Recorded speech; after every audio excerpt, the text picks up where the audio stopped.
ઇંગ્લિશમાં એક્સપર્ટ બનીએ મિત્રો સીસીએ પ્રિલિમ્સ 2024માં પૂછેલા સૌથી લોજિકલ ક્વેશ્ચન્સને સોલ્વ કરીને. તો મિત્રો આ ઇન્સ્ટ્રક્શન છે ને આ પરીક્ષામાં પૂછેલો પ્રશ્ન છે.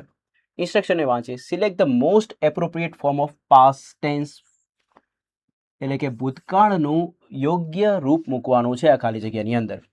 કોઈ ઇન્સ્ટ્રક્શન વાંચે તો એને ત્યાંથી ખબર પડે કે ભૂતકાળમાં જવાબ લખવાનો છે. કોઈ ઇન્સ્ટ્રક્શન નથી વાંચતું તો એને વાક્ય વાંચીને આઈડિયા આવવો જોઈએ.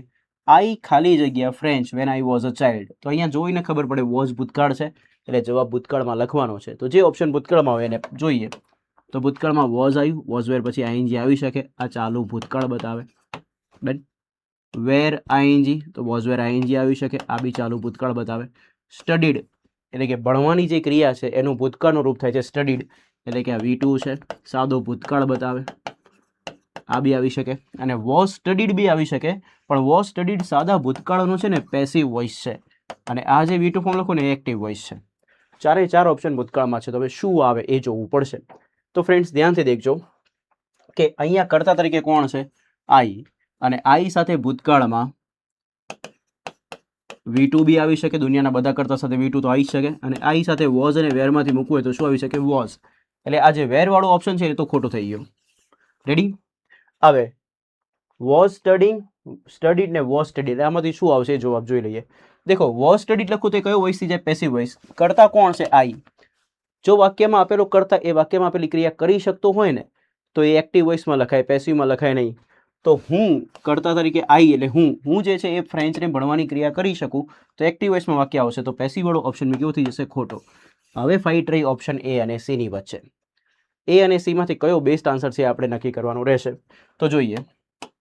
વોઝ વેર આઈએનજી લખું તો એ ક્રિયા ભૂતકાળમાં ચાલુ છે એવું બતાવે છે, અને સ્ટડી લખું તો એ સાદા ભૂતકાળની ક્રિયા થાય છે. હવે શું આવશે નક્કી થશે અહીંથી.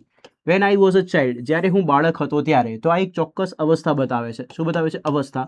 અને જ્યારે અવસ્થા હોય ને તો અવસ્થાની બીજા પટમાં જે ક્રિયા લખવી હોય ને સાદા કાળમાં આવે. કયા કાળમાં આવે? સાદા કાળમાં. તો અહીંયા સાદો ભૂતકાળમાં જવાબ બનશે. તો જવાબ બનશે શું? સ્ટડીડ. આ લખું તો એ ક્રિયા ચાલુ ભૂતકાળની થઈ જાય, પણ અહીંયા અવસ્થા બતાવેલી છે તો બાળકીનો પટ સાદા ભૂતકાળમાં આવશે. તો અહીંયા આન્સર આવશે ઓપ્શન નંબર સી. તો શું બને Gujarati? I studied French when I was a child, કે જ્યારે હું બાળક હતો ત્યારે હું ફ્રેન્ચ શીખ્યો હતો. અંગ્રેજી ભાષાનો આવો બી નિયમ છે કે વેન પછી જો સાદો ભૂતકાળ હોય તો બાકીના પાર્ટમાં વોઝ વેર આઈ જ આવે, પણ ક્યારે? જ્યારે અહીંયા ક્રિયા દર્શાવેલી હોય ને ત્યારે. શું દર્શાવેલી હોય? ક્રિયા. રેડી? પણ અહીંયા ક્રિયા નથી, અહીંયા તો શું છે? અવસ્થા છે કે હું બાળક હતો ત્યારે હું ફ્રેન્ચ શીખ્યો હતો. એટલા માટે સાદા ભૂતકાળમાં આવશે. Option number C is the right answer. Ready? જો આ વાક્ય આપણે ભવિષ્યકાળમાં લખવું હોય તો સાદા ભવિષ્યકાળમાં શું જવાબ આવતો? કમેન્ટ કરીને જણાવો. આવી જ રીતે ઇંગ્લિશમાં એક્સપર્ટ બનવા માટે મને અને વર્લ્ડ ઇનબોક્સ એકેડમીને ફોલો કરો.